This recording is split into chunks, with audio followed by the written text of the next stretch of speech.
हरे कृष्णा। ओम नमः शिवाय। आप सभी भक्तों को फाल्गुन पूर्णिमा की हार्दिक शुभकामनाएं। भगवान आप सभी भक्तों की हर मनोकामना को पूर्ण करे। आज के इस वीडियो में आप सभी सुनेंगे फाल्गुन पूर्णिमा की संपूर्ण कथा। फाल्गुन का महीना दान पुण्य के लिए बेहद शुभ माना जाता है। इस माह की पूर्णिमा अत्यंत शुभ तिथि मानी गई है। इसी दिन होली का पावन त्योहार भी मनाया जाता है और पूर्णिमा का व्रत भी रखा जाता है। फाल्गुन पूर्णिमा का न केवल धार्मिक महत्व है बल्कि ये सांस्कृतिक और आध्यात्मिक दृष्टि से भी विशेष मानी गई है। इस दिन रंग उत्सव के साथ ही स्नान दान करना भी अत्यंत शुभ फलदायक सिद्ध होता है। फाल्गुन पूर्णिमा तिथि के दिन ब्रह्म मुहूर्त में नदी में स्नान करने का विशेष महत्व माना जाता है। फाल्गुन पूर्णिमा के दिन स्नान और दान करने से पुण्य मिलता है। पितरों के तर्पण दान श्राद्ध करने से उनका आशीर्वाद प्राप्त होता है। पितृदोष से मुक्ति मिलती है। जो लोग व्रत रखकर पूजा करते हैं और इन कथाओं को श्रद्धा पूर्वक सुनते हैं उनकी मनोकामनाएं पूरी होती है। फाल्गुन पूर्णिमा पर होलिका दहन बुराई पर अच्छाई का जीत का प्रतीक है, इसलिए इस दिन होली का पर्व भी बड़े ही धूमधाम के साथ मनाया जाता है। आइए जानते हैं फाल्गुन पूर्णिमा की एक छोटी सी उपाय। इस दिन पवित्र जल में कच्चा दूध मिलाकर चंद्रमा को अर्घ्य देने से चंद्रदेव की कृपा सदैव बनी रहती है। इससे मानसिक सुख शांति भी बनी रहती है। अब आइए रसपान करते हैं फाल्गुन पूर्णिमा व्रत की संपूर्ण कथा। हे भगवान जी, आपकी इस पावन कथा को कहने वाले और श्रद्धा पूर्वक सुनने वाले सभी भक्तों की हर मनोकामना को पूर्ण करे, हर कष्टों को दूर करे, सभी भक्तों की रक्षा करे। जय श्री हरि, जय श्री गणेश। एक समय श्री मुनियों के सत्संग में श्री त्रिलोकीनाथ की महिमा का वर्णन कर बताने लगे। तब मुनियों ने उनसे कहा, हे नारद जी, त्रिलोकीनाथ कौन है? सो आप कृपा कर वृत्तांत को विस्तार पूर्वक कहकर बताइए ताकि हम लोगों के मन का संदेह दूर हो।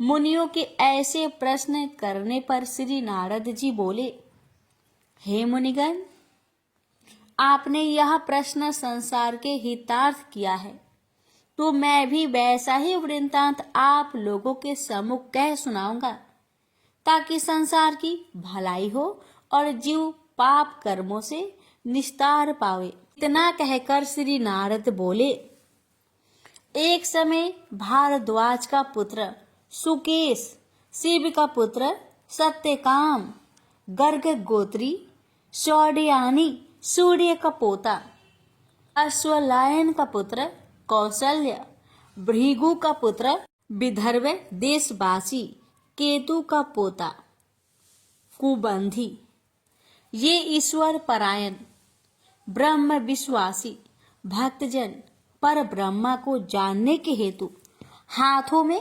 समिधाए लिए ऋषि पिपलाद के समीप गए। यह सोचकर कि निश्चय यह मुनि वह सब बता देंगे जो हम जानना चाहते हैं। ये लोग जब वहां पहुंचे तो ऋषि पिपलाद इनसे बोले, आप लोग जो श्रद्धा सहित मेरे पास जानने के निमित्त आए हैं कि संसार में सबसे बड़ा देव कौन है, सो मैं आपको विस्तार पूर्वक कहकर बतलाता हूँ। इतना कहकर ऋषि पिपलाद उन ऋषियों से बोले, एक कल्प का वृत्तांत है कि एक नगर में चारों वर्ण ब्राह्मण क्षत्रिय वैश्य और शूद्र रहते थे। उसी नगर में एक मल्लाह भी वास करता था, किंतु मल्लाह अपनी करनी की बदौलत दारुण दुख भोग रहा था। कहा है कि आगे किए सो अब भुगतावे, अब ही करे सो आगे पावे। जाको प्रभु दारुण दुख दिन्हा, ताकि मति पहले हरि लिन्हा। ईश्वर सतः सदा निर्दोष रहते हैं। जो जैसा कर्तव्य करता है उसको वैसा फल देते हैं। उस मल्लाह के पास एक कामधेनु गाय थी, परंतु वह कामधेनु गाय एक पाव से अधिक दूध किसी रोज भी नहीं देती थी। और उस मल्लाह की स्त्री जब से आई तब से अपने सास को सपने में भी मैया जी नहीं कहती थी, और उसका बेटा बाप को कभी बाबूजी नहीं कहता था। वह बेचारा मल्लाह ऐसा दुख भोग रहा था कि आज खाया तो कल के लिए चिंता लगी रहे। इसी कारण वह नित्य पर ब्रह्मा परमात्मा से प्रार्थना करता था कि हे भगवान, कल क्या भोजन होगा। इस प्रकार से अब दुख भोगते भोगते कुछ रोज हो गए तो एक रोज उसकी स्त्री ने उससे कहा, घर में एक छटाक चावल दाल नहीं है और तुम चुपचाप बैठे हो। तब वह मल्लाह अपनी स्त्री के ऐसे वचन सुनकर बोला, क्या करे, पास में तो एक पैसा भी नहीं है, कहो चावल दाल कहाँ से और कैसे आवे। अपने पति के यूं कहने पर उसने मकान के अंदर जाकर देखा कि घर में 1 सवा सेर के करीब मटर और ताखे पर 2 पैसे हैं। वह उन पैसों और मटर को उठा लाई और अपने पति को देकर कहा, ये लो और बाजार से चावल दाल मोल ले आओ। मल्लाह मटर को अपने गमछे के कोने में बांध पैसे को टेट में रखकर बाजार को चला। तब उसका दुख दूर करने के निमित्त पर ब्रह्मा परमात्मा ने एक डंडी को भेजा। वह डंडी मुझ का डारा पहने, लंगोटा चढ़ाए, अंग में भस्म रमाए, ऊपर से पीतांबर ओढ़े, कर में कमंडलू लिए, दिव्य मूर्ति को धारण की, उस मल्लाह के नगर के निकट आकर एक पीपल के वृक्ष पर चढ़कर बैठे रहे। तब तक मल्लाह भी वहां आ पहुंचा। मल्लाह को आता देखकर वृक्ष के ऊपर से डंडी बोले, ए मल्लाह, तुम किधर जाते हो। इस शब्द को सुनकर मल्लाह ने पीछे की तरफ जो घूमकर देखा तो उसको कोई आदमी दिखाई नहीं पड़ा। तब वह फिर आगे को बढ़ा। बढ़ते ही फिर वही आवाज सुनाई दी कि ए मल्लाह, तुम किधर जाते हो। दोबारा आवाज सुनकर फिर मल्लाह ने घूमकर देखा और जब फिर उसको कोई आदमी दिखाई नहीं पड़ा तब वह आश्चर्यचकित हो स्वयं कहने लगा, कहीं कोई दिखाई तो पड़ता नहीं, फिर कौन मुझे पुकार रहा है।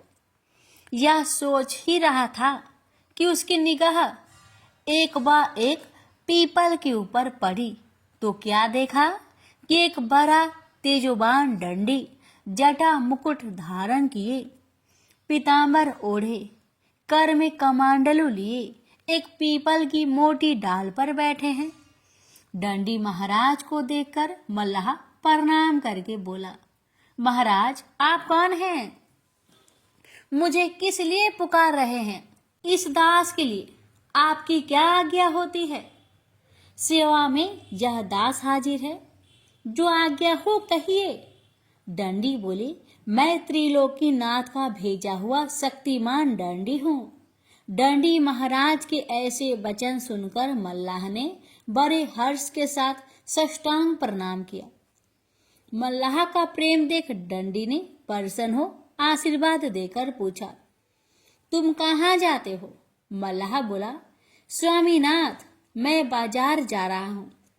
बाजार का नाम सुनकर डंडी ने कहा, बाजार जाते हो तो हमारे वास्ते 1 पैसे का कपूर, 1 पैसे का करुआ तेल, 1 पैसे का पंचमेवा प्रसाद के लिए लेते आना, और वह 3 पैसे पीपल के नीचे पड़े हैं, उठा ले जाओ।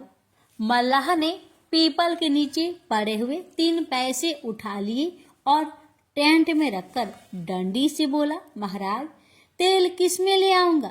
डंडी ने कहा, अपने गमछा में बांध कर ले आना। गमछे का नाम सुनकर मल्लाह संकोच कर बोला, गमछा में तेल किस प्रकार आएगा? तब डंडी ने हंसकर कहा, तुम त्रिलोकी नाथ का नाम लेकर गमछे में बांध लेना, इनकी महिमा से चले आएगा। डंडी की वचन मानकर मल्लाह वहां से चला और बाजार में आ पहुंचा तो अपने मन में विचार कर पहले डंडी महाराज के सामान को खरीदने लगा। बनिया की दुकान पर जाकर मल्लाह ने कहा, भाई 1 पैसे का कपूर दो। बनिया ने 1 पैसे का कपूर दे दिया। कपूर को लेकर मल्लाह ने अपने टेंट से पैसे निकालकर बनियों को दिया और तेली की दुकान पर जाकर तेली से कहा, 1 पैसे का कड़वा तेल दो। वह तेली बोला, तेल किसमें लोगे? जाकर एक पात्र तो मोल लाओ, तब तेल ले जाना। मल्लाह ने कहा, हमारे पास 3 पैसे से अधिक पैसे नहीं है और मुझे 1-1 पैसे का 3 सौदा खरीदना है। पात्र कहाँ से लाऊं? तुम मेरे गमछे में दे दो।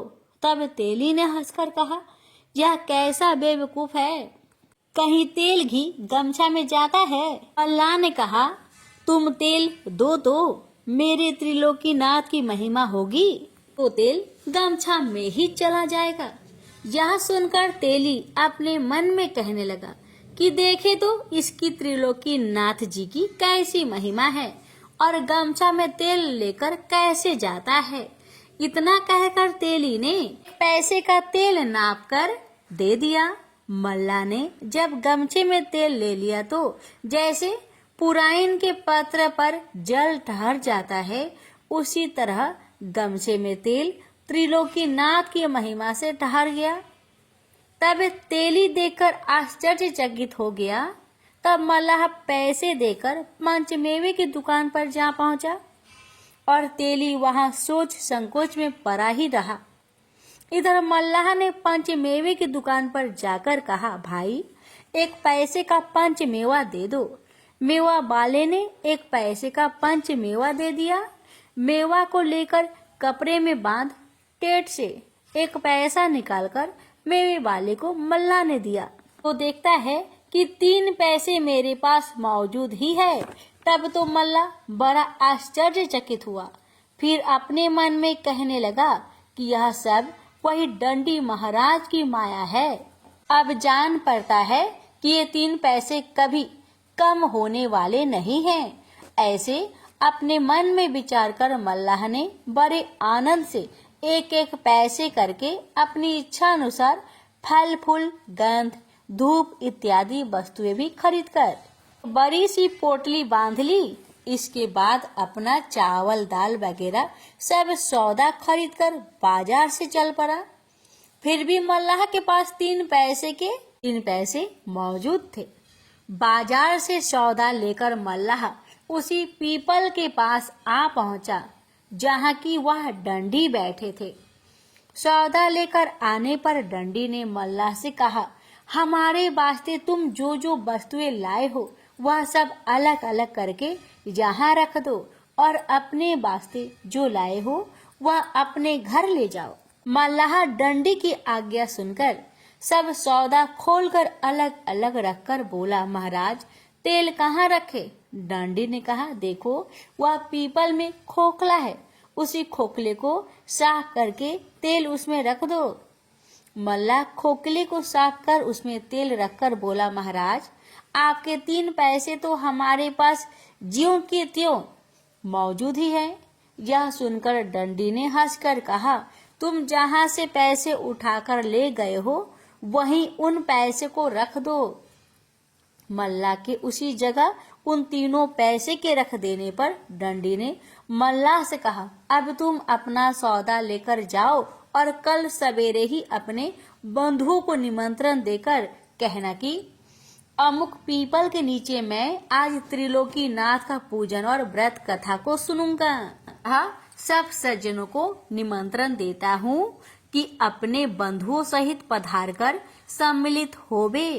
ऐसा कहकर डंडी ने फिर कहा, ए मल्लाह देखो, जिस आचार्य के मुख से त्रिलोकीनाथ की व्रत कथा श्रवण करना, उस आचार्य को आदर सत्कार के साथ भोजन करा के यथाशक्ति जो हो सके दक्षिणा देकर विदा करना।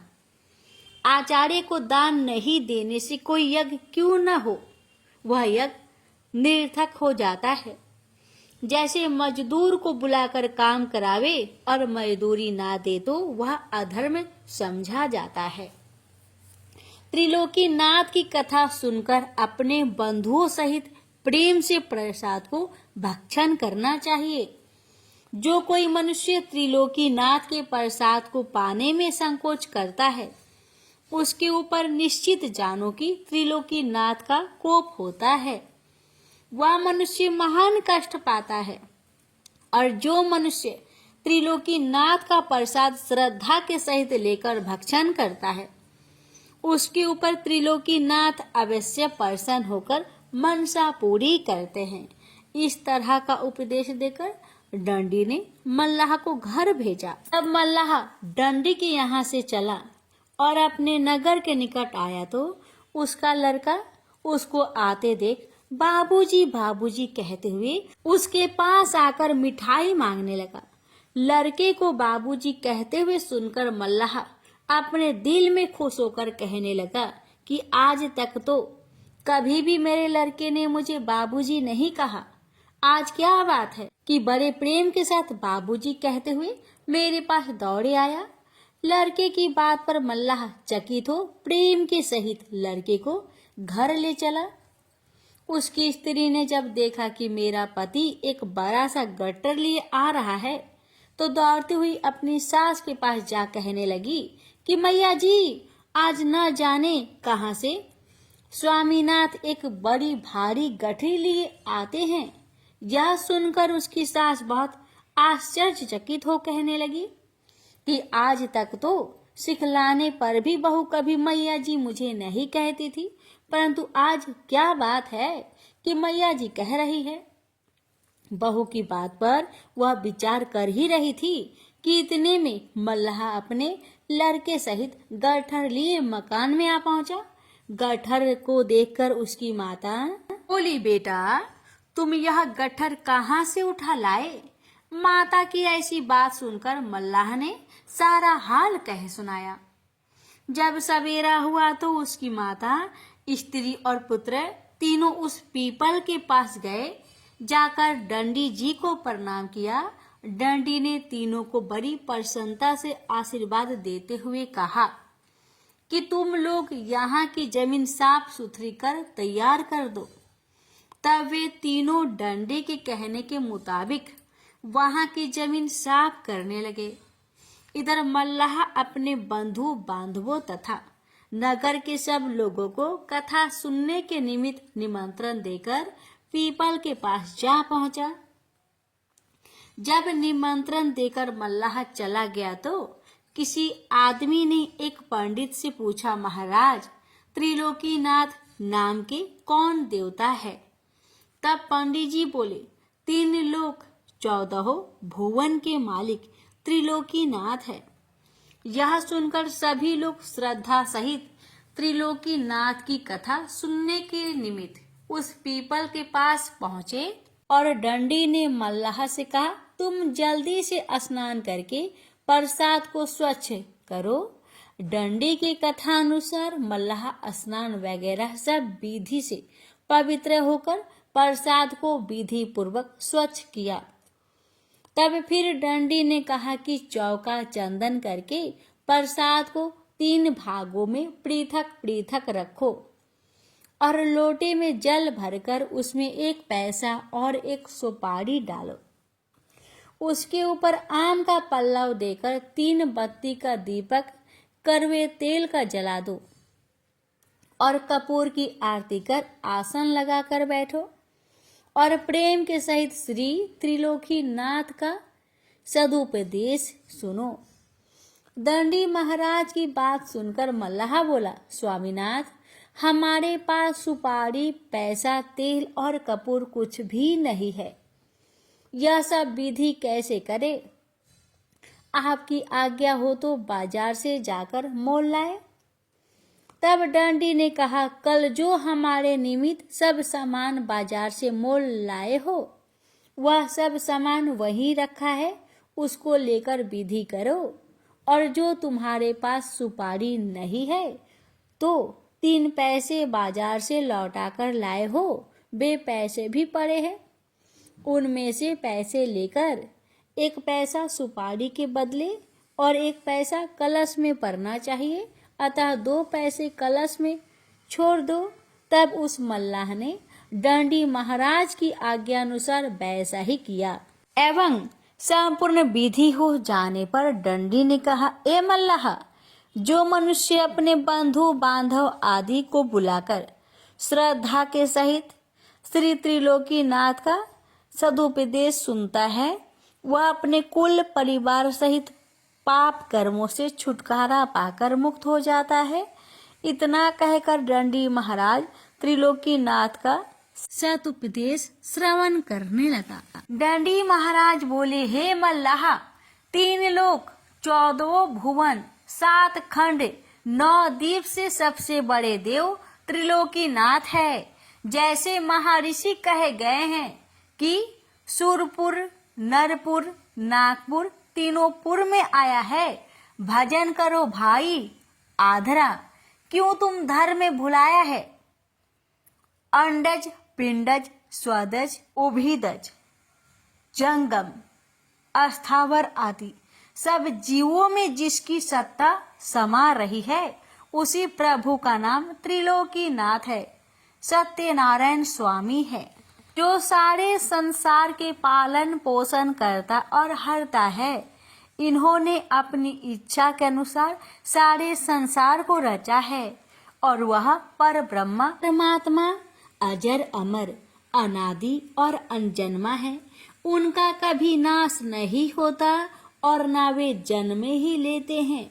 वह जैसे सर्वशक्तिमान है, वैसे ही उनके गुण तथा कर्म स्वभाव है। उनके नाम भी अनंत है। जब संसार में घोर पाप होने लगते हैं, तब वे भूमि का भार और दुख हरने के निमित्त अपनी प्रचंड शक्ति को देकर एक पुरुष भेज देते हैं। वही पुरुष संसार में आकर पापियों को मारकर भक्तों का उद्धार करते हैं। इतना कहकर फिर डंडी जी बोले कि जो पुरुष अपने माता पिता, गुरु और आचार्य का तथा जो स्त्री अपने सास ससुर और पति का अनादर करती है एवं जो मनुष्य जीवों पर दया नहीं करता, मांस मछली मदिरा भक्षण करता है, उनको निश्चय जानो कि त्रिलोकीनाथ दंड देते हैं। वह स्त्री पुरुष दुखी होकर संसार में कष्ट पाकर मारे मारे फिरते हैं और उनका अनादर के सिवा आदर कहीं भी नहीं होता। देखो त्रिलोकीनाथ की कैसी महिमा है। इस प्रकार से सदुपदेश देते हुए डंडी बोले, जब त्रिलोकीनाथ ने सारे जगत को रचकर 84 लाख योनियों को उत्पन्न किया, तो सब जीव उनकी प्रजा तथा संतति है। त्रिलोकीनाथ की पूजा तथा कथा कहने सुनने का अधिकार सभी के लिए बराबर है, खासकर किसी एक व्यक्ति के लिए नहीं।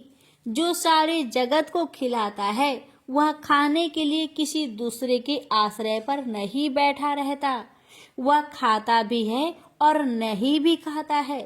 खाने का अर्थ यह है कि जब वह सर्व जीवों में वास करता है तो जीव खाता है, वह उसको प्राप्त हो जाता है। जैसे कहा भी है कि ईश्वर अंश जीव अविनाशी, चेतन अमल सहज सुख राशि, बिनु पग चले सुने बिनु काना, कर बिनु कर्म करे विधि नाना, आनन रहित सकल रस भोगी, बिनु बानी भक्ता बर जोगी। वह सर्वशक्तिमान परमात्मा सब जीवों में वास करने वाले हैं और उसके पाँव नहीं हैं किंतु चलता है, कान नहीं है परंतु सुनता है, हाथ नहीं है पर सब कर्मों को करता है, जीभ नहीं है किंतु सब रसों का स्वाद लेता है, मुख नहीं है किंतु बहुत बोलने वाला है, अर्थात उनका रूप नहीं है, वे निराकार है। इससे मालूम होता है कि परमात्मा निराकार रहते हुए भी आपके सब कर्मों को जानते हैं और परमात्मा के लिए प्रसाद पूजा पर नहीं रखा जाता, किंतु प्रसाद रखने का नियम इसलिए हुआ कि प्रसाद के लालच से लड़के से लेकर वृद्ध तक सब लोग आकर परमात्मा के सद उपदेशों को सुनेंगे और प्रसाद पाकर प्रेम के सहित श्री त्रिलोकीनाथ का नाम लेते हुए घर जाएंगे और पाप कर्मों से बचकर त्रिलोकीनाथ की भक्ति में मन लगाएंगे। उपदेश के साथ दृष्टांत इसलिए देकर बतलाया है कि लोग जाने कि त्रिलोकीनाथ ने किसको कैसे दंड और फल दिए हैं। दृष्टांत को सुनकर कोई भी प्राणी पाप कर्मों की तरह कभी नहीं जाएंगे और कर्मों का फल समझकर श्री त्रिलोकीनाथ की भक्ति में सदा लवलीन रहेंगे। इतना कहकर दंडी ने मल्लाह से कहा, अब विधि पूर्वक हवन करके आरती और प्रसाद सभी लोगों में बांट दो। हरि इच्छा उसी समय में एक ब्राह्मण वहां जा पहुंचा। उस ब्राह्मण को देखकर लोग ने बड़े आदर के साथ कहा, पंडित जी बैठ जाइए, त्रिलोकीनाथ का प्रसाद लेकर जाइए। ब्राह्मण बोला, पूजा को कौन वर्ग कर रहा है? लोग ने कहा, मल्लाह। यह सुनकर ब्राह्मण बोला, मल्लाह का प्रसाद नहीं लूंगा। इतना कहकर वह ब्राह्मण वहां से चल दिया। तब दंडी कहने लगे कि यह ब्राह्मण बड़ा घमंडी जान पड़ता है। यह त्रिलोकीनाथ के प्रसाद में छूत मानकर भक्त का अनादर कर चला गया, तो निश्चय जानो इस ब्राह्मण का घमंड त्रिलोकीनाथ अवश्य तोड़ेंगे। संसार में जितने घमंडी हुए, किसी का घमंड त्रिलोकीनाथ ने नहीं रहने दिया। देखो कहा है कि हरिजन जानी छूत जेही मानी, होए छुछुंदर सो मल खानी। जो प्राणी श्री त्रिलोकीनाथ के भक्त में छूत लगाता है, वह मल मूत्र को खाने वाला छुछुंदर होता है। इतना कहकर दंडी बोले कि अब प्रसाद को लेकर लोगों के बीच बांट दो और जो प्रसाद बचे सो उठाकर अपने घर ले जाओ। दंडी महाराज के कथा अनुसार मल्लाह ने सबको प्रसाद बांट दिया। प्रसाद पाकर सब लोग बड़े आनंद के साथ त्रिलोकीनाथ की जय मनाते हुए घर गए और जो प्रसाद बच गया था सो मल्लाह लेकर अपनी माता, स्त्री और पुत्र के सहित त्रिलोकीनाथ का जय जयकार करते हुए अपने घर गया। उस दिन से त्रिलोकीनाथ की ऐसी कृपा हुई कि उस मल्लाह के घर से दरिद्रता भाग गई और घर में लक्ष्मी का वास हुआ। जो कामधेनु गाय उसको 1 पाव से अधिक दूध किसी रोज नहीं देती थी, वही कामधेनु गाय 5 सेर दूध रोज देने लगी। उसी दिन से उस मल्लाह का दिनों दिन धन बढ़ने लगा। नारद जी बोले, हे मुनिगण, जब उस ब्राह्मण ने त्रिलोकीनाथ के प्रसाद को छूत मानकर नहीं लिया और घर गया तो रोगों से पीड़ित होकर महा कष्ट पाने लगा। एक रोज ब्राह्मण के पुत्र की अचानक मृत्यु हो गई तो वह ब्राह्मण छाती पीट पीट कर रोने लगा और रोते रोते अज्ञान होकर सो गया।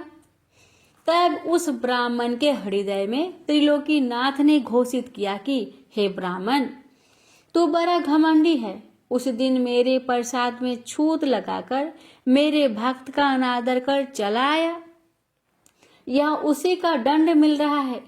तू आज से अपने मन में यह प्रण कर ले कि त्रिलोकीनाथ की पूजा करके व्रत कथा को सुनूंगा और भगवान के प्रसाद में छूत कभी नहीं मानूंगा।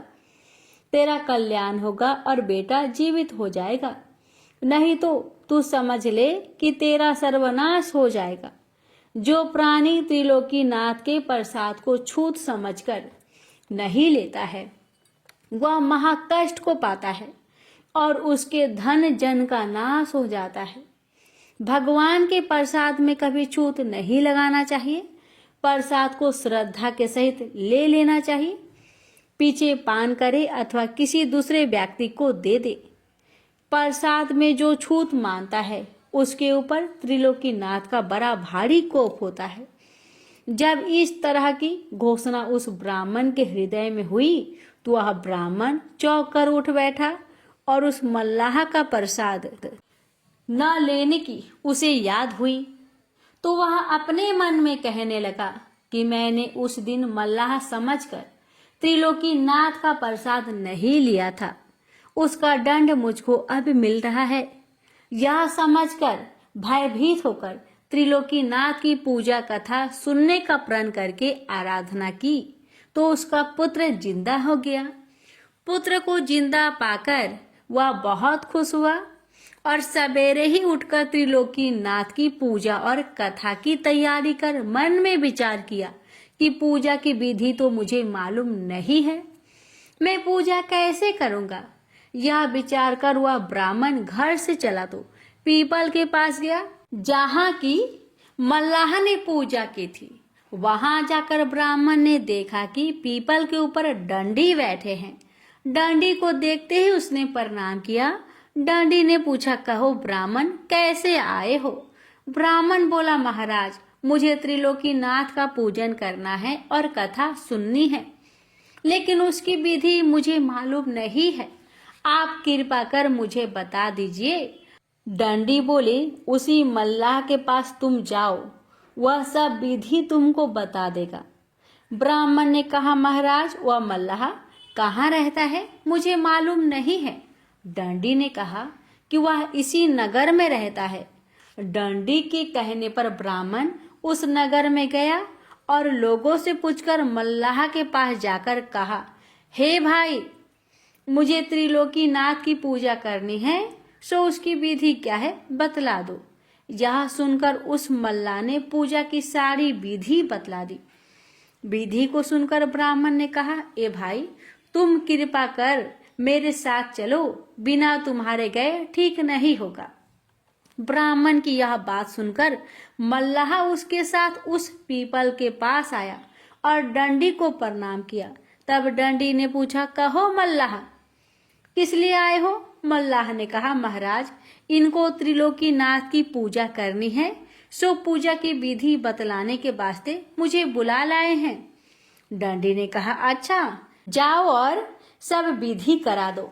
डंडी महाराज की आज्ञा पाकर मल्लाह उस ब्राह्मण के साथ गया और पूजा का सब सामान खरीदवा दिया।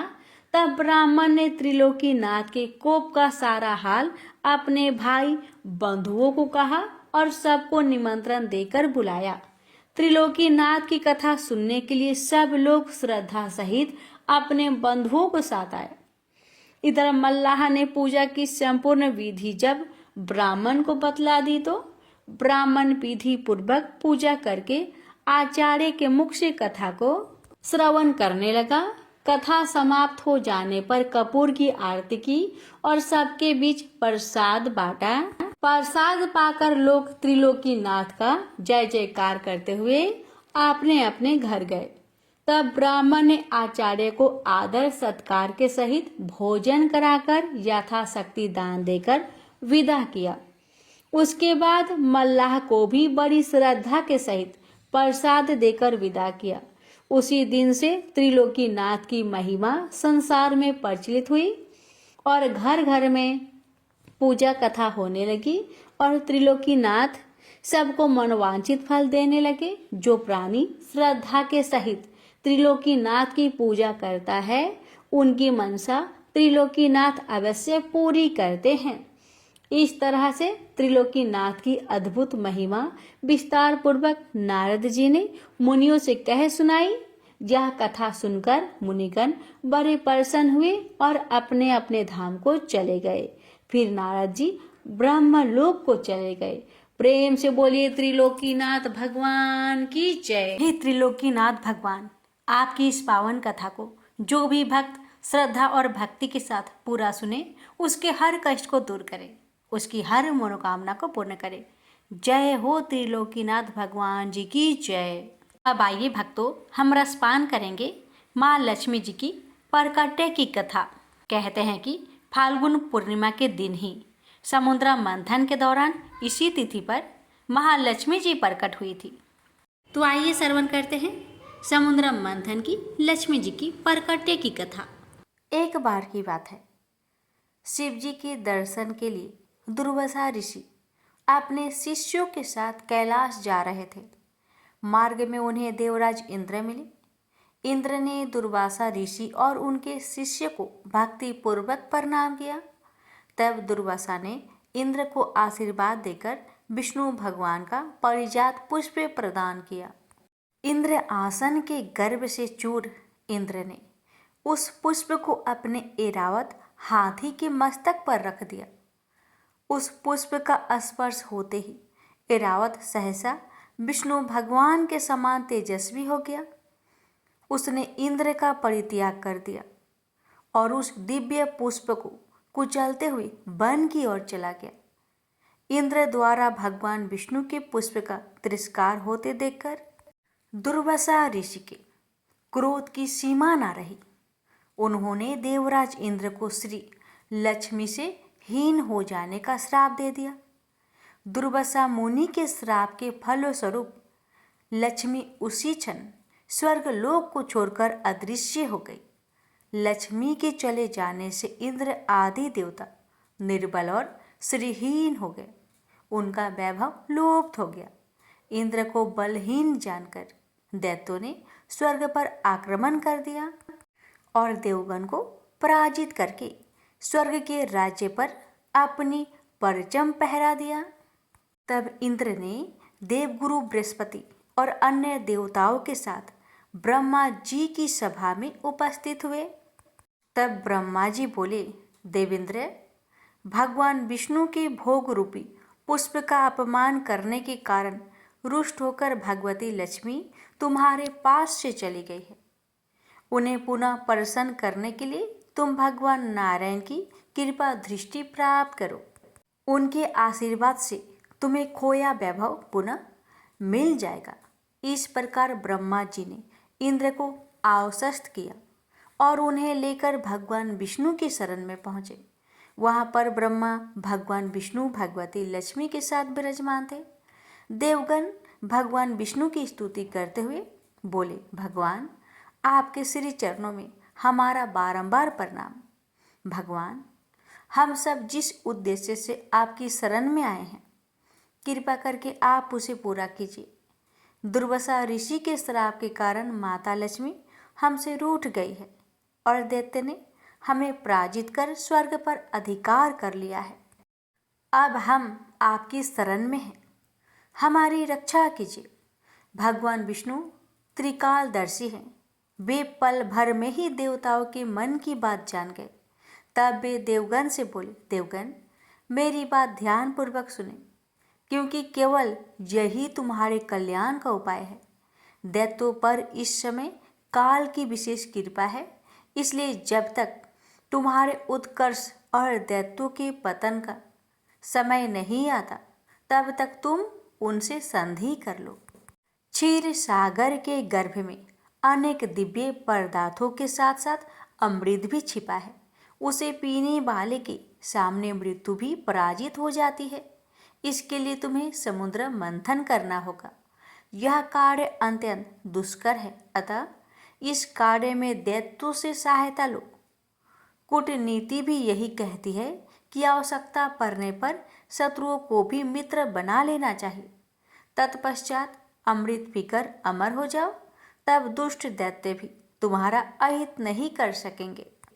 देवगण वे जो शर्त रखे उसे स्वीकार कर ले। यह बात याद रखे कि शांति से सभी कार्य बन जाते हैं, क्रोध करने से कुछ नहीं होता। भगवान विष्णु के परामर्श के अनुसार इंद्र आदि देवगण दैत्यराज बलि के पास संधि का प्रस्ताव लेकर गए और उन्हें अमृत के बारे में बताकर समुद्र मंथन के लिए तैयार कर लिया। समुद्र मंथन के लिए समुद्र में मंद्राचल को स्थापित कर बासुकी नाग को रस्सी बनाया गया। तत्पश्चात दोनों पक्ष अमृत प्राप्ति के लिए समुद्र मंथन करने लगे। अमृत पाने की इच्छा से सभी बड़े जोश और वेग से मंथन कर रहे थे। सहसा तभी समुद्र में से कालकूट नामक भयंकर विष निकला। उस विष की अग्नि से दसों दिशाएं जलने लगी। समस्त प्राणियों में हाहाकार मच गया। उस विष की ज्वाला से सभी देवता तथा दैत्य जलने लगे और उनकी कांति फीकी पड़ने लगी। इस पर सभी ने मिलकर भगवान शंकर की प्रार्थना की। उनकी प्रार्थना पर महादेव जी उस विष को हथेली पर रखकर उसे पी गए, किंतु उसे कंठ से नीचे नहीं उतरने दिया। उस कालकूट विष के प्रभाव से शिव जी का कंठ नीला पड़ गया, इसलिए महादेव जी को नीलकंठ कहते हैं। उनकी हथेली से थोड़ा सा विष पृथ्वी पर टपक गया था, जिसे सांप, बिच्छू आदि विषैले जंतुओं ने ग्रहण कर लिया। विष को शंकर भगवान के द्वारा पान कर लेने के पश्चात फिर से समुद्र मंथन प्रारंभ हुआ। दूसरा रत्न कामधेनु गाय निकली, जिसे ऋषियों ने रख लिया। फिर उच्च श्रेवा घोड़ा निकला, जिसे दैत्यराज बलि ने रख लिया। उसके बाद एरावत हाथी निकला, जिसे देवराज इंद्र ने ग्रहण किया। एरावत के पश्चात कौस्तुभ मणि समुद्र से निकली, उसे विष्णु भगवान ने रख लिया। फिर कल्प प्रदुम निकला और रंभा नामक अप्सरा निकली। इन दोनों को देवलोक में रख लिया गया। आगे फिर समुद्र को मथने से लक्ष्मी जी निकली। लक्ष्मी जी ने स्वयं ही भगवान विष्णु को वर लिया। उसके बाद कन्या के रूप में वारुणी प्रकट हुई, जिसे दैत्यों ने ग्रहण किया। फिर एक के पश्चात एक चंद्रमा, परिजात वृक्ष तथा शंख निकले और अंत में धन्वंतरी वेद अमृत का घट लेकर प्रकट हुए। तो प्यारे भक्तों, ये थी समुद्र मंथन लक्ष्मी जी की प्राकट्य की कथा। प्रेम से बोलिए लक्ष्मी माता जी की जय। श्री सत्यनारायण भगवान की व्रत कथा। एक समय की बात है, नैमिषारण्य तीर्थ में सौनकादि 88,000 ऋषियों ने श्री सूत जी से पूछा, हे प्रभु, इस कलयुग में वेद विद्या रहित मनुष्य को प्रभु भक्ति किस प्रकार मिल सकती है तथा उनका उद्धार कैसे होगा? हे मुनि श्रेष्ठ, कोई ऐसा तप बताइए जिससे थोड़े समय में ही पुण्य मिले और मनोवांछित फल भी मिल जाए। इस प्रकार की कथा सुनने की हम इच्छा रखते हैं। सर्व शास्त्रों के ज्ञाता सूत जी बोले, हे वैष्णवों, मैं पूज्य आप सभी ने प्राणियों के हित की बात पूछी है, इसलिए मैं एक श्रेष्ठ व्रत को आप लोगों को बतलाऊंगा, जिसे नारद जी ने लक्ष्मी नारायण जी से पूछा था और लक्ष्मीपति ने मुनि श्रेष्ठ नारद जी से कहा था। आप सब इसे ध्यान से सुनिए। एक समय की बात है, योगीराज नारद जी दूसरों के हित की इच्छा लिए अनेकों लोकों में घूमते हुए मृत्यु लोक में आ पहुंचे। यहाँ उन्होंने अनेक योनियों में जन्मे प्राय सभी मनुष्यों को अपने कर्मों द्वारा अनेकों दुख से पीड़ित देखा। उनका दुख देख नारद जी सोचने लगे कि कैसा यत्न किया जाए, इसके करने से निश्चित रूप से मानव के दुखों का अंत हो जाए। इसी विचार पर मनन करते हुए वह विष्णु लोक में गए। वह देवों के इस भगवान नारायण की स्तुति करने लगे, जिनके हाथों में शंख, चक्र, गदा और पद्म थे। गले में वरमाला पहने हुए थे। स्तुति करते हुए नारद जी बोले, हे भगवान, आप अत्यंत शक्ति से संपन्न हैं। मन तथा वाणी भी आपको नहीं पा सकती है।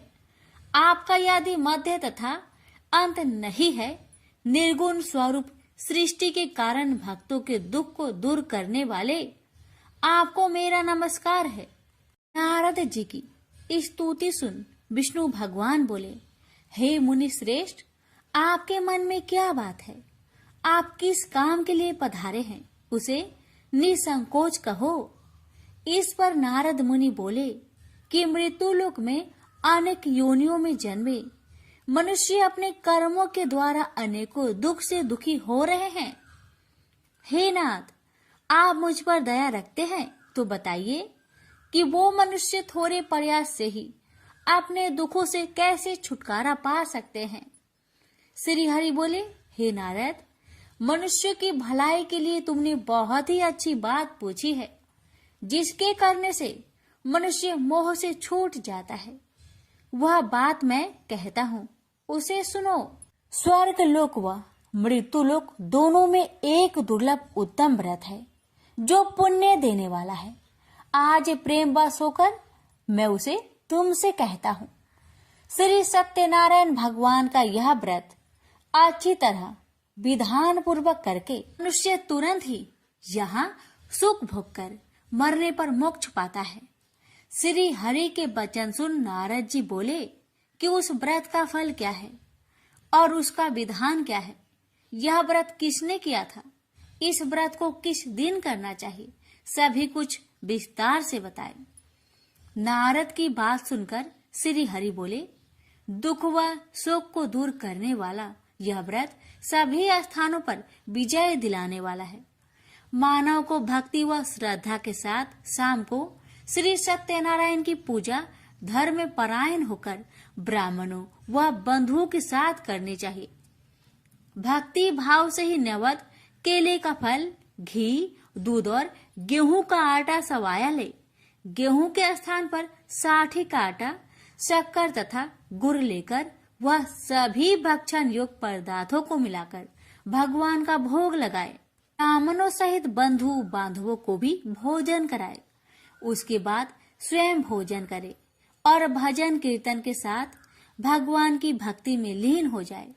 इस तरह से सत्यनारायण भगवान का यह व्रत करने पर मनुष्य की सारी इच्छाएं निश्चित रूप से ही पूरी होती है। इस कली काल अर्थात कलयुग में मृत्यु लोक में मोक्ष का यही एक सरल उपाय है। इति श्री सत्यनारायण व्रत कथा प्रथम अध्याय संपूर्ण। श्रीमन नारायणे नारायणे नारायण, भज मन नारायणे नारायणे नारायण। श्री सत्यनारायण भगवान की जय। सूत जी बोले, हे ऋषियों, जिसने पहले समय में इस व्रत को किया था उसका इतिहास कहता हूँ, ध्यान से सुनो। सुंदर काशीपुरी नगरी में एक अत्यंत निर्धन ब्राह्मण रहता था। भूख प्यास से परेशान हुआ धरती पर घूमता रहता था। ब्राह्मणों से प्रेम करने वाले भगवान ने एक दिन ब्राह्मण का भेष धारण कर उसके पास जाकर पूछा, हे ब्रीप, नित्य दुखी होकर तुम पृथ्वी पर क्यों घूमते हो? दीन ब्राह्मण बोला, मैं निर्धन ब्राह्मण हूँ, भिक्षा के लिए धरती पर घूमता हूँ। हे भगवान, यदि आप इसका कोई उपाय जानते हो तो बताइए। वृद्ध ब्राह्मण कहता है कि सत्यनारायण भगवान मनोवांछित फल देने वाले हैं, इसलिए तुम उनका पूजन करो। इसे करने से मनुष्य सभी दुखों से मुक्त हो जाता है। वृद्ध ब्राह्मण बनकर आए सत्यनारायण भगवान उस निर्धन ब्राह्मण को व्रत का सारा विधान बताकर अंतर्ध्यान हो गए। मन ही मन सोचने लगा कि जिस व्रत को वृद्ध ब्राह्मण करने को कह गया है मैं उसे जरूर करूंगा। यह निश्चय करने के बाद उसे रात में नींद नहीं आई। वह सवेरे उठकर सत्यनारायण भगवान के व्रत का निश्चय कर भिक्षा के लिए चला गया। उस दिन निर्धन ब्राह्मण को भिक्षा में बहुत धन मिला, जिससे उसने बंधु बांधवों के साथ मिलकर श्री सत्यनारायण भगवान का व्रत संपन्न किया। भगवान सत्यनारायण का व्रत संपन्न करने के बाद वह निर्धन ब्राह्मण सभी दुखों से छूट गया और अनेक प्रकार की संपत्तियों से युक्त हो गया। उसी समय से यह ब्राह्मण हर माह इस व्रत को करने लगा। इस तरह से सत्यनारायण भगवान के व्रत को जो भी मनुष्य करेगा वह सभी प्रकार के पापों से छूटकर मोक्ष को प्राप्त होगा। जो मनुष्य इस व्रत को करेगा वह भी सभी दुखों से मुक्त हो जाएगा। सूत जी बोले कि इस तरह से नारद जी से नारायण जी का कहा हुआ श्री सत्यनारायण व्रत को मैंने तुमसे कहा। हे ब्रीपो, मैं अब और क्या कहूँ? ऋषि बोले, हे मुनिवर, संसार में उस ब्रीप से सुनकर और किस किस ने इस व्रत को किया, हम सब इस बात को सुनना चाहते हैं। इसके लिए हमारे मन में श्रद्धा का भाव है। सूत जी बोले, हे मुनियों, जिसने इस व्रत को किया है वह सब सुनो। एक समय वही ब्रीप धन व ऐश्वर्य के अनुसार अपने बंधु बांधवों के साथ इस व्रत को करने को तैयार हुआ। उसी समय एक लकड़ी बेचने वाला बूढ़ा आदमी आया और लकड़ियां बाहर रखकर अंदर ब्राह्मण के घर में गया। प्यास से दुखी हुआ लकड़हारा उनको व्रत करते देख व्रीप को नमस्कार कर पूछने लगा कि आप यह क्या कर रहे हैं तथा इसे करने से क्या फल मिलेगा, कृपया मुझे भी बताइए। ब्राह्मण ने कहा कि सब मनोकामनाओं को पूरा करने वाला यह सत्यनारायण भगवान का व्रत है। इनकी कृपा से ही मेरे घर में धन्य धान्य आदि की वृद्धि हुई है। ब्रीप से सत्यनारायण व्रत के कथा के बारे में जानकर लकड़हारा बहुत प्रसन्न हुआ। चरणामृत लेकर वह प्रसाद खाने के बाद वह अपने घर गया। लकड़हारे ने अपने मन में संकल्प किया कि आज लकड़ी बेचने से जो धन मिलेगा उसी से श्री सत्यनारायण भगवान का उत्तम व्रत करूंगा। मन में इस विचार को ले बूढ़ा आदमी सिर पर लकड़ियां रख उस नगर में बेचने गया जहां धनी लोग ज्यादा रहते थे। उस नगर में उसे अपनी लकड़ियों का दाम पहले से 4 गुना अधिक मिलता है। बूढ़ा प्रसन्नता के साथ दाम लेकर केले, शक्कर, घी, दूध, दही और गेहूं का आटा ले और सत्यनारायण भगवान की व्रत की अन्य सामग्रियां लेकर अपने घर गया।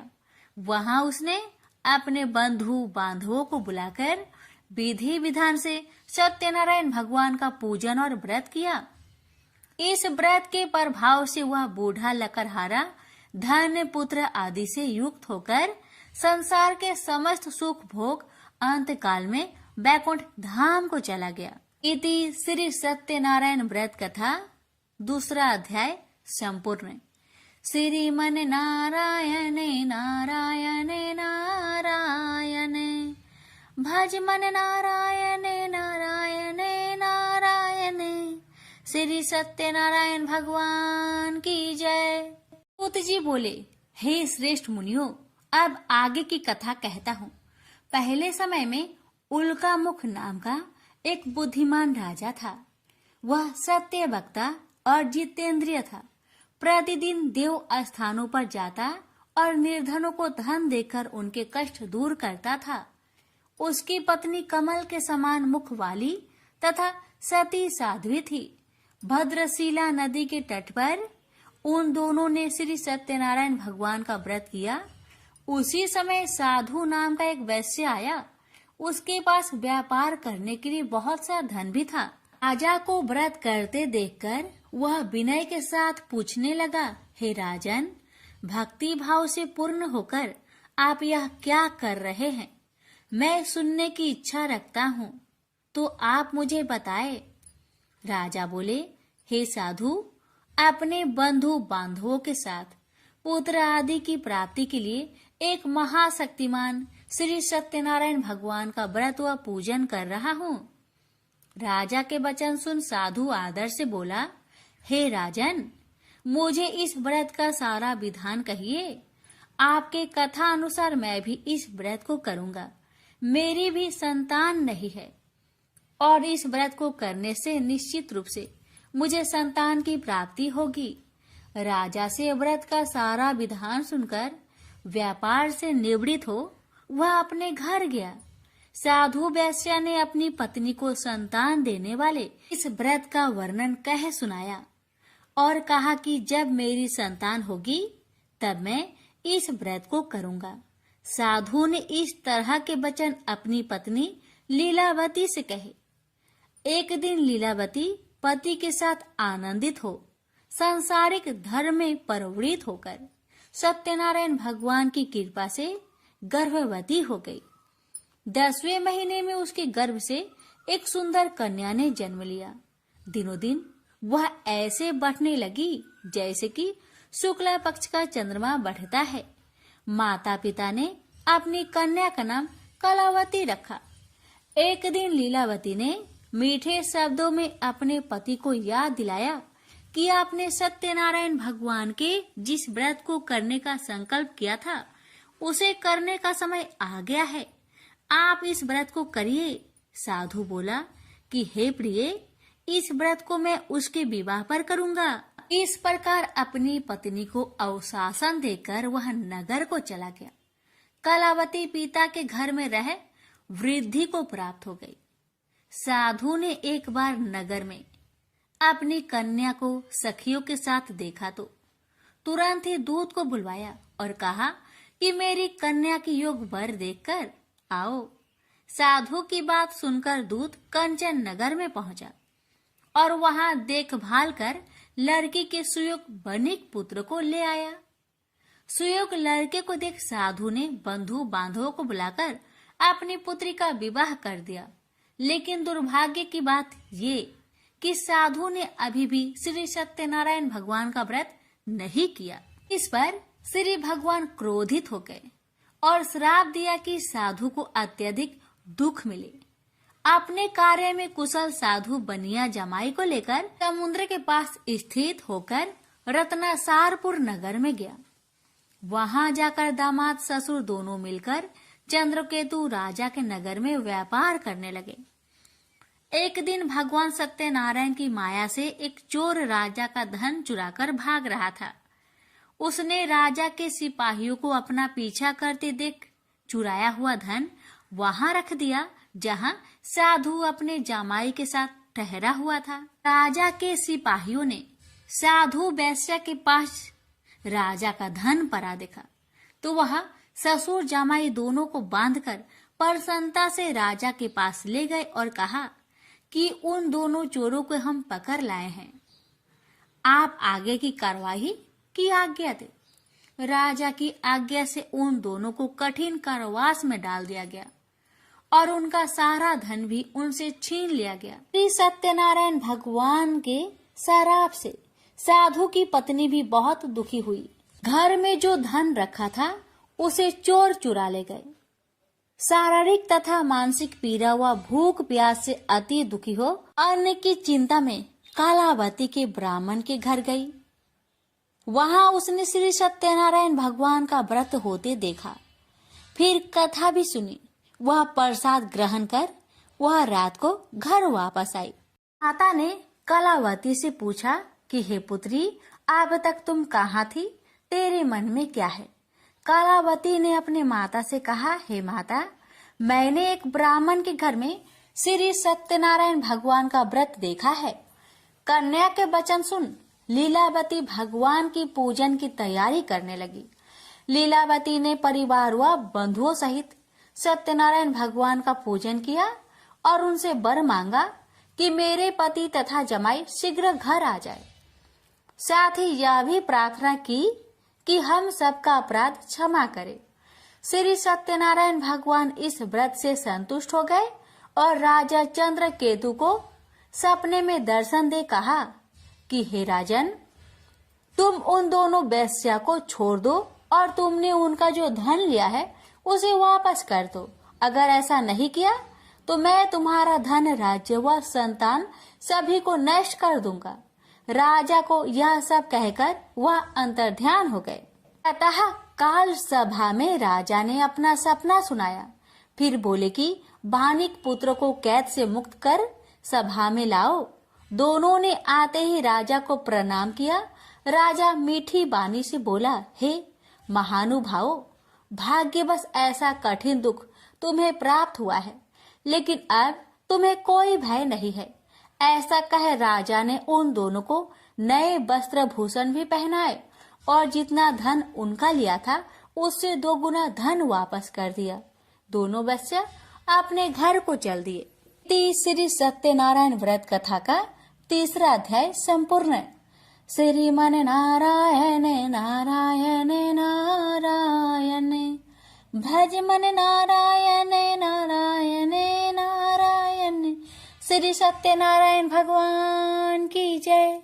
सूत जी बोली, वैश्या ने मंगलाचार कर अपनी यात्रा आरंभ की और अपने नगर की ओर चल दिया। उसके थोड़ी दूर जाने पर एक दंड वेशधारी श्री सत्यनारायण ने उनसे पूछा, हे साधु, तेरी नाव में क्या है? अभिमानी बानिक हंसता हुआ बोला, हे दंडी, आप क्यों पूछते हो? क्या धन लेने की इच्छा है? मेरी नाव में तो बेल व पत्ते भरे हुए हैं। वैश्य के कठोर वचन सुन भगवान बोले, तुम्हारा वचन सत्य हो। डंडी ऐसे वचन कहे वहां से दूर चले गए। कुछ दूर जाकर समुद्र के किनारे बैठ गए। डंडी के जाने के बाद साधु वैश्य ने नित्य क्रिया के पश्चात नाव को ऊंची उठते देखकर अचंभा माना और नाव में बेल पत्ते आदि देख वह मूर्छित हो जमीन पर गिर पड़ा। मूर्छा खोलने पर वह अत्यंत शोक में डूब गया। तब उसका दामाद बोला कि आप शोक न मनाए, यह डंडी का श्राप है, इसलिए हमें उनकी शरण में जाना चाहिए, तभी हमारी मनोकामना पूरी होगी।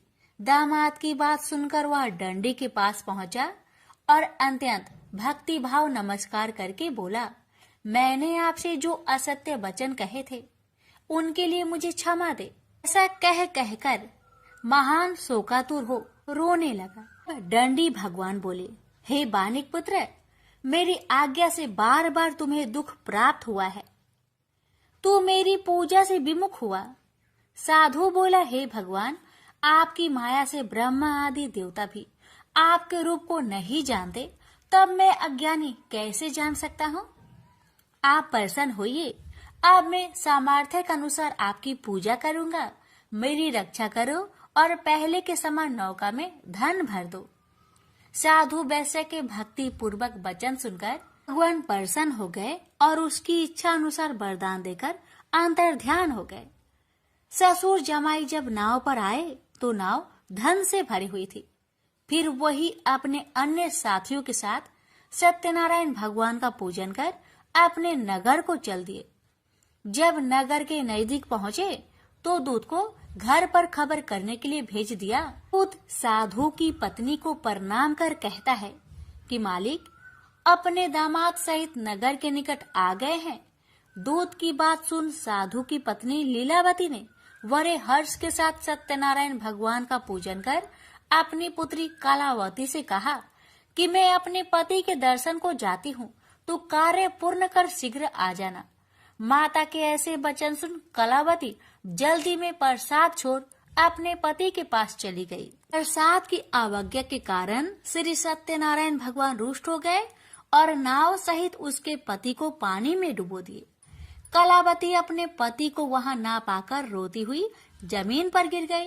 नौका को डूबा हुआ देख वह कन्या को रोता देख साधु दुखी होकर बोला कि हे प्रभु, मुझसे तथा मेरे परिवार से जो भूल हुई है उसे क्षमा करे। साधु के दीन वचन सुनकर श्री सत्यनारायण भगवान प्रसन्न हो गए और आकाशवाणी हुई, हे साधु, तेरी कन्या मेरे प्रसाद को छोड़कर आई है, इसलिए उसका पति अदृश्य हो गया है। यदि वह घर जाकर प्रसाद खाकर लौटती है तो इसे उसका पति अवश्य मिलेगा।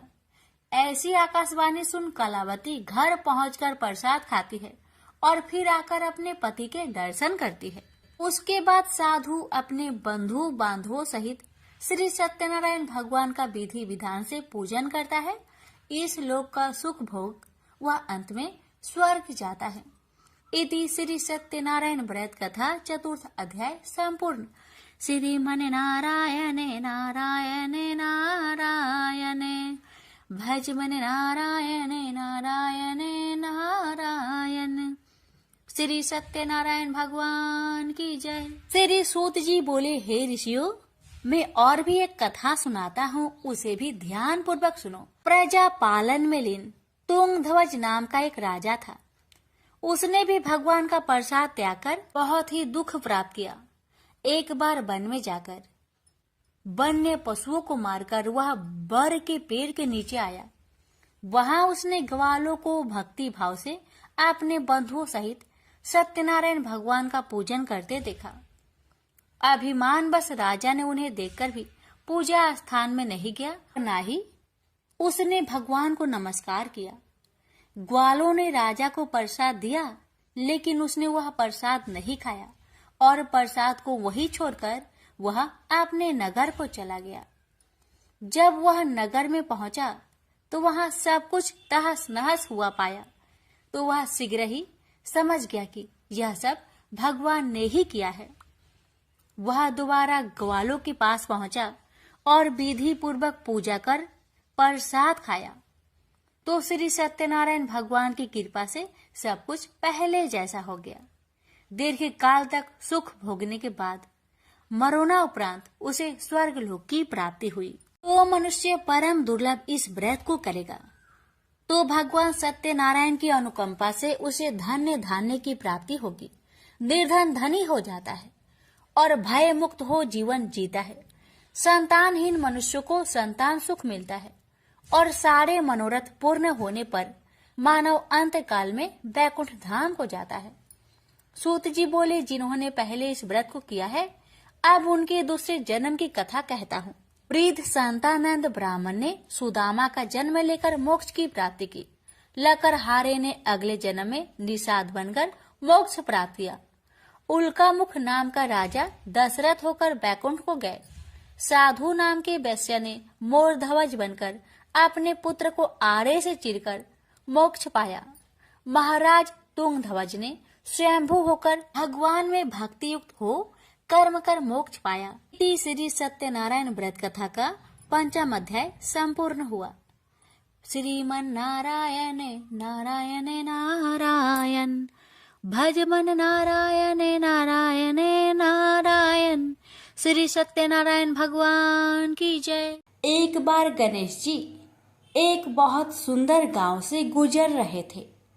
इस गांव के खेत हरे भरे थे। सुबह का समय था। ठंडी पवन का आनंद लेते हुए गणेश जी मूषक पर सवार होकर चले जा रहे थे। इतने में वह एक खेत से गुजरे तो आनंदवश फसलों में हाथ फिरा दिया। गणेश जी के ऐसा करने से उस फसल के कुछ दाने हाथ में आ गए। अब गणेश जी को पछतावा हुआ कि उन्होंने तो चोरी कर ली। भले ही उन्होंने जानबूझकर नहीं चुराया, लेकिन अब फसल के दाने तो उनके हाथ में आ गए। गणेश जी ने गिने तो वह 12 थे। अब गणेश जी ने उस खेत के मालिक को खोजा और उन सेठ जी के यहाँ 12 साल की नौकरी पर लग गए। एक दिन सेठानी राख से हाथ धोने लगी तो गणेश जी ने सेठानी का हाथ पकड़कर मिट्टी से हाथ धुलवा दिया। सेठानी ने सेठ जी से शिकायत की और कहा कि देखो, नौकर ने मेरा हाथ पकड़ लिया। सेठ जी ने गणेश को बुलाकर पूछा कि तुमने सेठानी का हाथ क्यों पकड़ा? गणेश जी ने बोला कि मैंने तो बस ये कह रहा था कि राख से हाथ धोने से घर की लक्ष्मी नाराज होकर घर से चली जाती है और मिट्टी से हाथ धोने से आती है। सेठ जी ने सोचा कि गणेश ठीक कह रहा है। थोड़ी दिनों बाद कुंभ का मेला आया। सेठ जी ने कहा, गणेश, सेठानी को कुंभ के मेले में स्नान करा कर ले आओ। सेठानी किनारे पर बैठकर नहा रही थी तो गणेश जी उनका हाथ पकड़कर आगे डुबकी लगवा लाए। घर आकर सेठानी ने सेठ से कहा कि गणेश ने तो मेरी इज्जत ही नहीं रखी और इतने सारे आदमियों के बीच में मुझे घसीटकर आगे पानी में ले गए। तब सेठ जी ने गणेश जी से पूछा कि ऐसा क्यों किया? तो गणेश जी ने कहा कि सेठानी किनारे बैठकर गंदे पानी से नहा रही थी तो मैं आगे अच्छे पानी में डुबकी लगवा कर ले आया। इससे अगले जन्म में बहुत बड़े राजा और राजपाट मिलेगा। सेठ जी ने सोचा कि गणेश ठीक कह रहा है। एक दिन घर में पूजा पाठ हो रही थी, हवन हो रहा था। सेठ जी ने गणेश को कहा कि जाओ सेठानी को बुलाकर ले आओ। गणेश सेठानी को बुलाने गए तो सेठानी काली चुनरी ओढ़कर चलने लगी तो गणेश जी ने काली चुनरी फाड़ दी और कहा कि लाल चुनरी ओढ़ के चलो। सेठानी नाराज होकर सो गई। सेठ जी ने आकर पूछा, क्या बात है? तो सेठानी बोली कि गणेश ने मेरी चुनरी फाड़ दी। सेठ जी ने गणेश को बुलाकर बहुत डांटा तो गणेश जी ने कहा, पूजा पाठ में काला वस्त्र नहीं पहनते हैं, इसलिए मैंने लाल वस्त्र के लिए कहा। काला वस्त्र पहनने से कोई भी शुभ काम सफल नहीं होता है। फिर सेठ जी ने सोचा कि गणेश है तो समझदार। एक दिन सेठ जी पूजा करने लगे तो पंडित जी ने बोला कि वो गणेश जी की मूर्ति लाना भूल गए, अब क्या करें। तो गणेश जी ने बोला कि मेरे को ही मूर्ति बनाकर विराजमान कर लो, आपके सारे काम सफल हो जाएंगे। यह बात सुनकर सेठ जी को भी बहुत गुस्सा आया और वे बोले कि तुम तो अब तक सेठानी से ही मजाक करते थे, मेरे से भी करने लगे। तो गणेश जी ने कहा, मैं मजाक नहीं कर रहा हूँ, मैं सच बात कह रहा हूँ। इतने में ही गणेश जी ने गणेश जी का रूप धारण कर लिया और सेठ और सेठानी ने ही गणेश जी की पूजा की। पूजा खत्म होते ही गणेश जी अंतर ध्यान हो गए। सेठ सेठानी को बहुत धोखा हुआ और उन्होंने कहा कि हमारे पास तो गणेश जी रहते थे और हमने उनसे इतना काम करवाया। तो गणेश जी ने सपने में आकर सेठ जी को कहा कि आपके खेत में से मैंने 12 अनाज के दाने तोड़ लिए थे, उसी का दोष उतारने के लिए मैंने आपके यहाँ काम किया था। सेठ जी की करोड़ों की माया हो गई। हे गणेश जी महाराज, जैसा सेठानी को दिया वैसा सबको देना, कहते को सुनते को और सारे परिवार को दे देना। जय श्री गणेश जी। अब सुनिए हर व्रत कथा के साथ सुनी जाने वाली लोभिया जी की कहानी। एक लोभिया था, कठोर तपस्या करता था, एक पांव पर खड़ा होकर कठिन तप करता था। उसने भगवान को प्रसन्न करने के लिए कठोर तप किया। उसके शरीर पर चिड़िया ने घोंसला भी बना लिया। तपस्या करते 12 वर्ष हो गए। भगवान ने सोचा इसको इतना समय हो गया, अब इसकी परीक्षा लेनी चाहिए। भगवान जानते थे यह बहुत लोभी है, इसलिए भगवान ने एक सोने की मुड्डी उसके पांव के पास फेंक दी।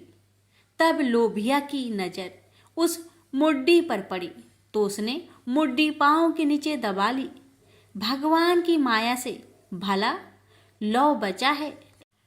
भगवान धरती पर आए और लोभिया से बोले, लोभिया तेरी तपस्या में हीन है, तुझे इस तपस्या का फल नहीं मिलेगा। तब लोभिया ने अपनी गलती मानी और भगवान के चरण पकड़ लिए और पूछा, हे भगवान, इस तपस्या का हीन कैसे जाएगा।